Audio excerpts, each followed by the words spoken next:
Hi, and welcome to Pick a Struggle TV, the story behind the struggle. I'm here with Marissa Wysocki. Thank you, Marissa, for joining us today. Thank you for having me. Absolutely. Marissa's ready to tell her story, and we're really excited that you've decided to share your journey and your struggles with our viewers and our community. I know it's hard, and, we're here to support you and help you through that journey. So why don't you start by telling us a little bit about what was your struggle and, when did it start? What happened? I was sexually abused by my grandfather my whole childhood. It started ever since I can remember. Oh, wow. Okay. As far back as I can go, until about 6th grade. So, for a long time. Yeah, for a long time. Did anyone know in the family? Nope, no one knew. It was happening to my other sisters, and I didn't even know that. So nobody knew anything. But it was one of those things where he would tell you, like, if you say anything, I'm going to go to prison, and your brother's going to hate you, because they were really close. So it's kind of like you just didn't want to, say anything. A lot of burden for a little kid. Yeah. When did you know it was wrong? Because if it was happening from when you were little and, like you said, as far as you can remember, when did you realize, hey, wait, this isn't right? I honestly never did until, things came out. I never thought to myself, this shouldn't be happening, because I was groomed that way, right, that it was okay. So I never thought to myself, I should say something, this should stop. It was normal to me. So it never once crossed my mind. You mentioned grooming. Talk to us about that. The way my therapist explained it was grooming is they start at a young age at teaching you that it's okay. So, when you're growing up, or when, for example, me, when I was growing up, it was things like, if you let this happen, you get to drive the four-wheeler. If you let this happen, you get to drive the car through the woods. So it was kind of like by letting it happen, you were getting rewarded. So, what little kid would want to not drive those things? Right. Or, so why would you say anything? Right. So that's what he was doing with you. Yes. It was driving cars at a very young age, or four-wheelers by yourself, or ice cream for dinner, So it was kind of like teaching you that it was okay and that you were getting these rewards and making you feel special. Wow. Okay. And so when you would stay there for a weekend or whatever, I'm assuming you were alone with them. Mom and Dad were doing whatever, because that's what we do. We take our kids and we have weddings or whatever. When they came to say, oh, tell us about the weekend, what would you tell them? Well, I told them, Papa let me drive the car, or Papa let me do this, and it was just basically telling what I got to do and rubbing it in my brothers and sisters' faces, because they really that's did what it. We do, right? Exactly. But I didn't, they wouldn't really go into detail. They wouldn't be like, well, why are you driving these or anything? So it was just they just thought you were having fun. Yeah, they were excited for me. They're like, well, I'm happy that you had a good time. That's their thinking. Right. It's amazing, all those little pieces, and so it takes a while to put it together. Yeah, it's nothing that the parents would go, oh, I wonder why Marissa got to do this or that. It was just like, oh, she's having a great time. Exactly. Nobody would think twice about someone's grandfather letting you drive a car, because that's what grandparents do. They spoil you. Oh, absolutely. Yeah, my mom fed my kids ice cream for dinner all the time. Exactly. Because it's fun. Exactly. I love to go there. You got ice cream for breakfast. And Mom would say, well, it's dairy. I'm like, okay, it's Grandma's house. Go for it. Right, exactly. So no one thinks twice about grandparents spoiling their grandkids. So when did it finally come out? When did you say, wait? We were up north where he lived with my whole family for Thanksgiving. Okay. And he had a bunch of trailers on his property and stuff, and all the kids would sleep in different trailers and stuff, because it was sleepover or whatever. Right. So it was me, my older sister, and my cousin in one trailer, and then everybody else was in the other one. We were playing this game. I think we were playing Truth or Dare or something. Sure. And my cousin actually said, for one of her truths, Caitlin tells me that Papa touches her in the shower. So when she said that, we kind of, all took a pause back, and when we were like, well, what do you mean? And she kind of went into further detail. I don't remember exactly what she said, but then my older sister said, well, this has happened to me. And then, so then we all kind of connected the dots. We sent my cousin inside to go get my parents, and they wouldn't come out because, they're like, oh, they're just playing games, whatever. Silly kids. So they're like, just come in here. So we all went in there, and we told them, and it was just kind of like everyone froze. No one knew what to do. And was Grandpa there? Yes. Okay. He was in another trailer with the boys sleeping. So it was like everyone didn't know what to do. Everyone froze.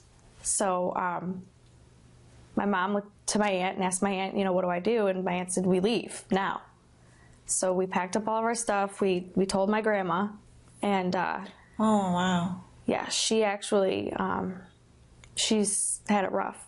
She was addicted to pills and all this stuff. So when we told her, she actually looked me in the face and told me I was lying. And that's kind of like a smack in the face. Mm-hmm. Sorry. It's all right.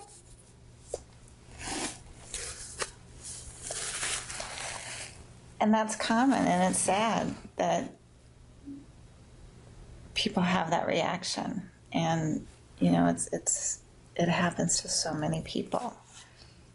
Yeah, and so we actually, my dad went to the other trailer to get the boys, and we got in the car and we left. And my grandma stayed. Wow. Yeah, she stayed. About how old were you at that point?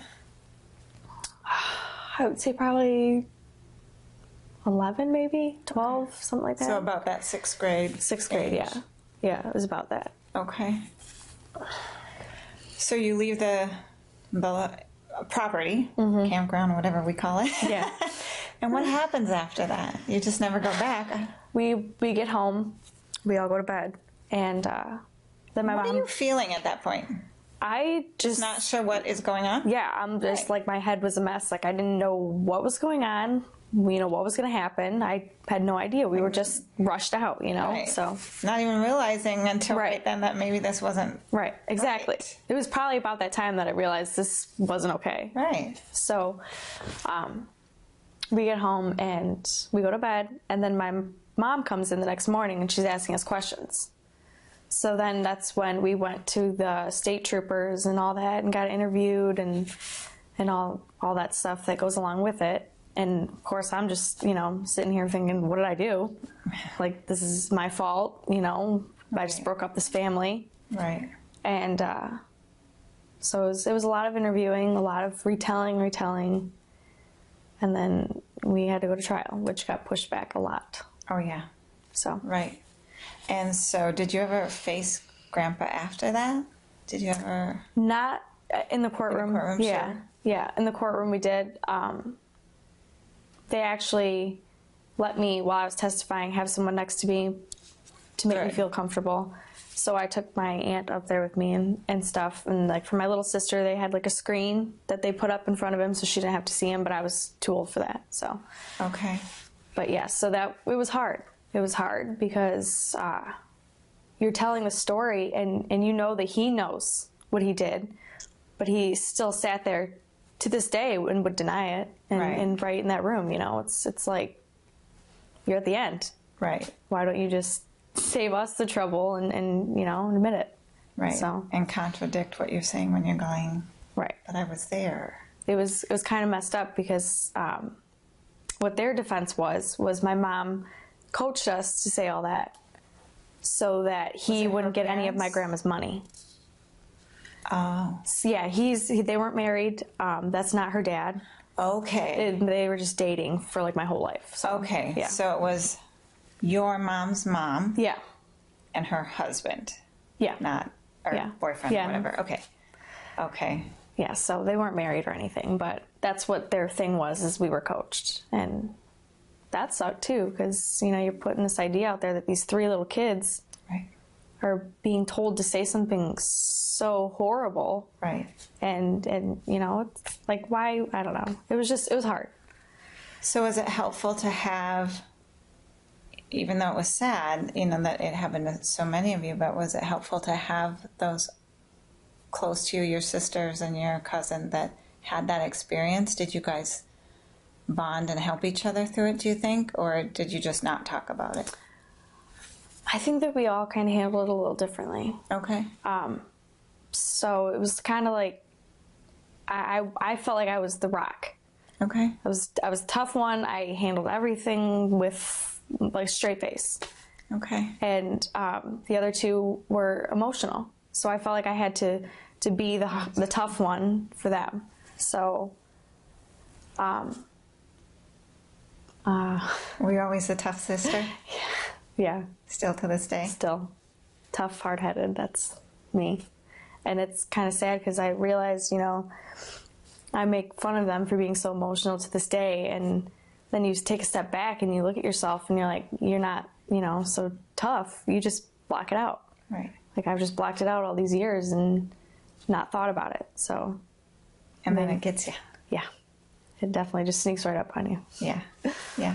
But it's okay. I mean, we all handle it the way we need to handle it at the time. Mm-hmm. And, you know, here you are dealing with it and using it for something good. And, you know, it's going to be what it's going to be. You can't change what's happened. Mm-hmm. You can only go forward. So kudos to you for finally saying, I need to tell my story. Yeah, it's that point. You know, I was in and out of therapy numerous times, and it doesn't really do anything for you. You know, I mean, they expect you to talk about it, and you do, but you know, that person doesn't know what you went through. Right. They weren't there through that, you know, whole ordeal. So it's kind of like you're just telling a stranger, and I mean, they care, but they don't, you know, right. really care like your family There's does no or something. vested. Right. So I stopped going. And I was in and out. My mom put me in it so many times, and Sure. because she always thought, you know, I was the one that was messed up because I didn't show emotion about it. So, but That's just the way some people are. right. Right. So Now, kudos to your parents as well for believing you, trusting you, protecting you, because some people don't get that either. yeah. Okay, so what about Grandma? Where's Grandma today? Whatever happened with Grandma and Grandpa? She lives with my mom.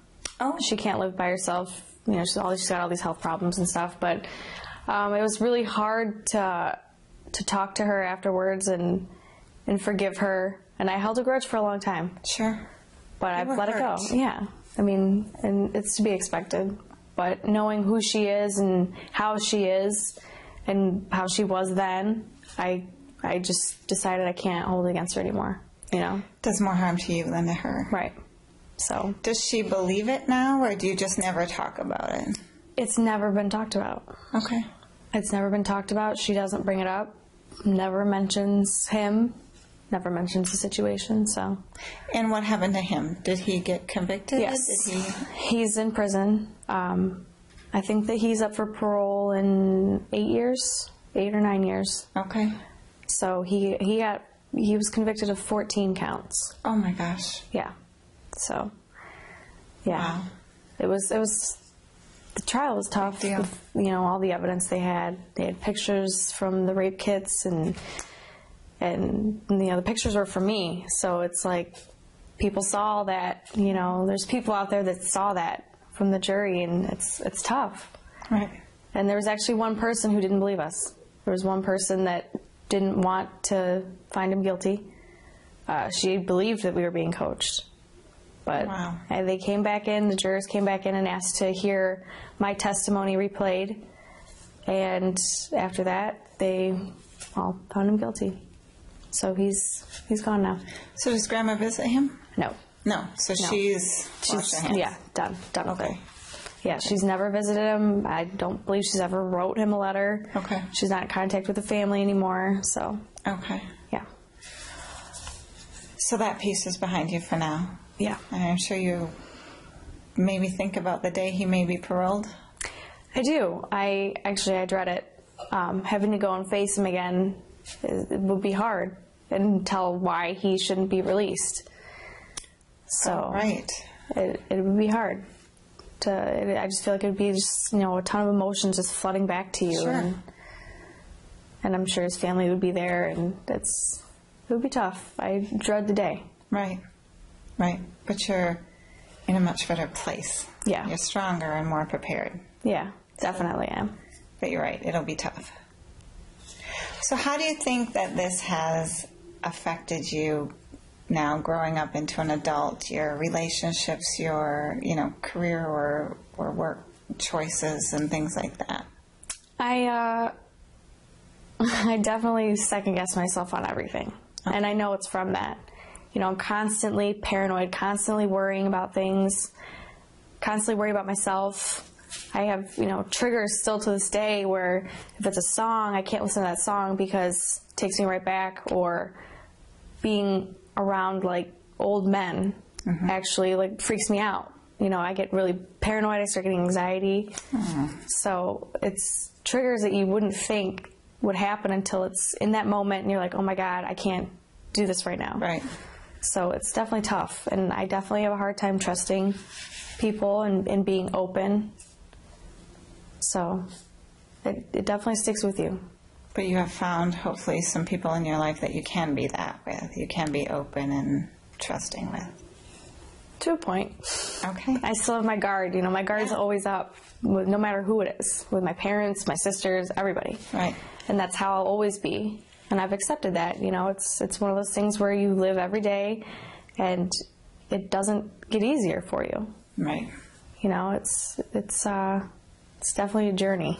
It is a journey. And never say never, because it might. And I think, you just have to keep stepping a little further out of your comfort zone to, that couple special people, whether it's your sisters, your family members, your partners, your, whatever.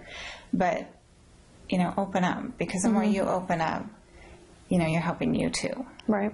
And I think that's important.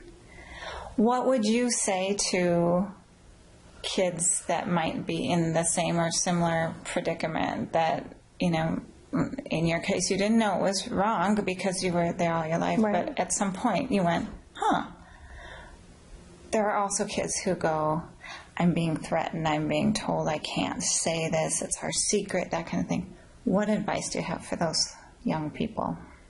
I would tell them that they need to tell someone, whether it be you're telling them in confidence or you're telling them because you want it to stop or you don't know what to do. It's important that you find someone to tell, because keeping it in it's horrible and it can go on forever. So it's one of those things where you gotta, kind of be brave. You gotta be brave and speak up, because there is so many people that don't.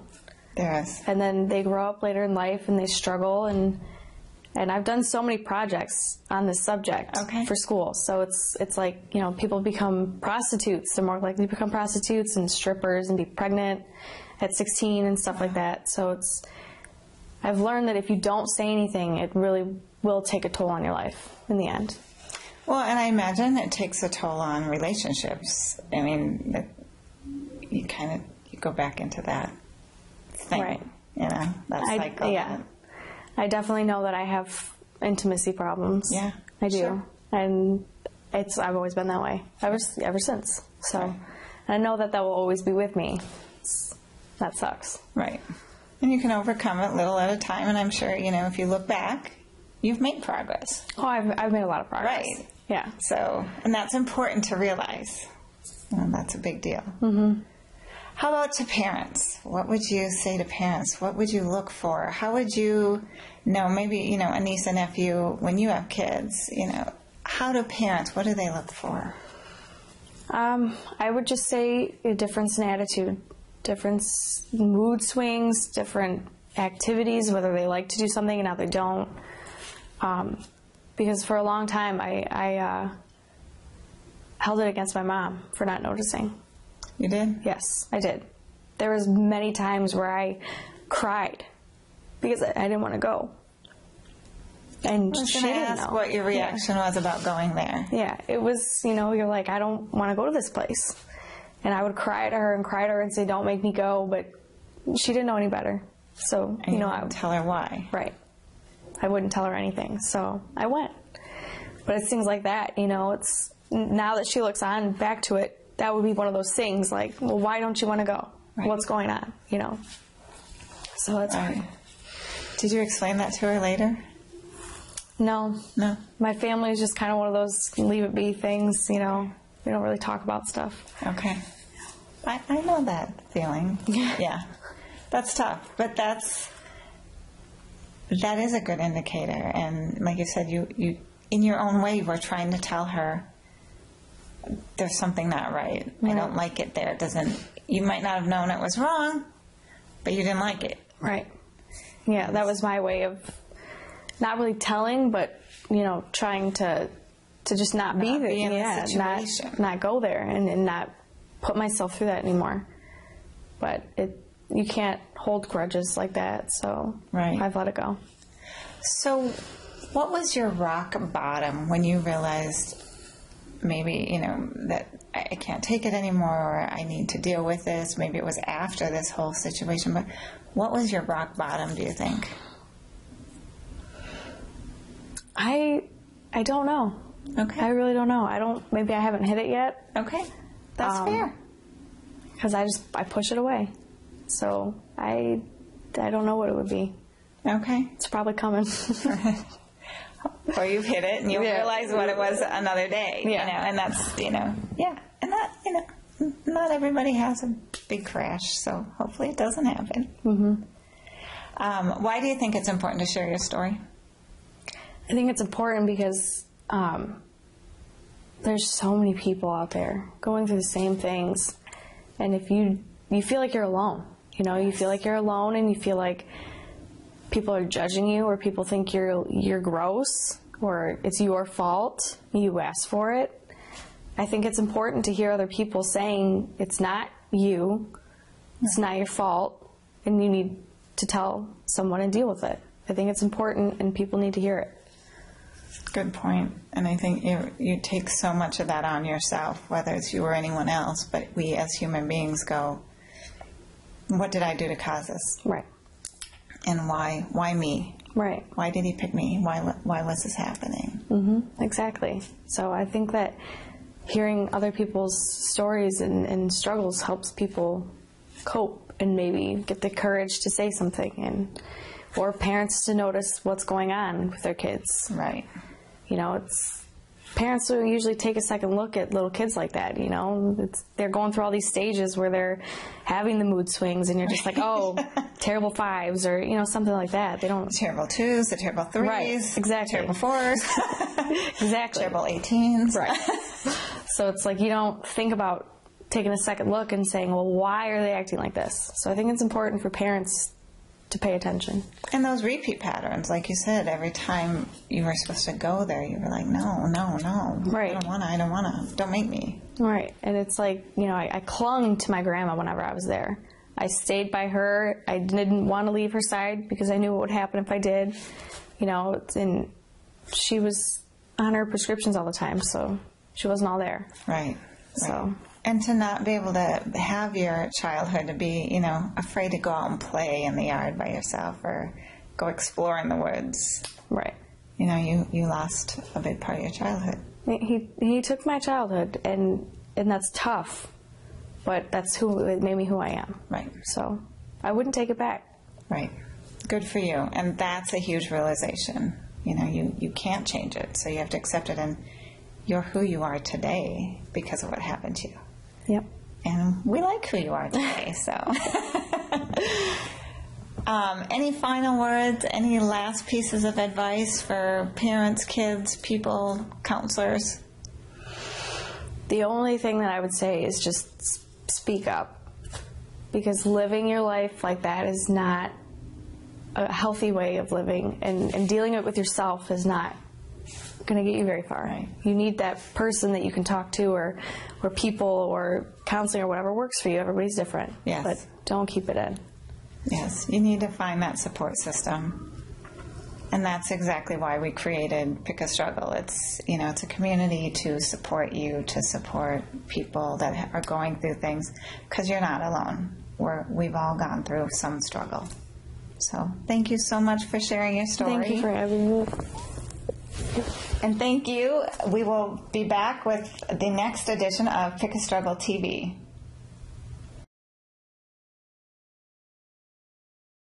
Welcome. Hi. I can't say that word. Talk about that. Oh, you guys are done.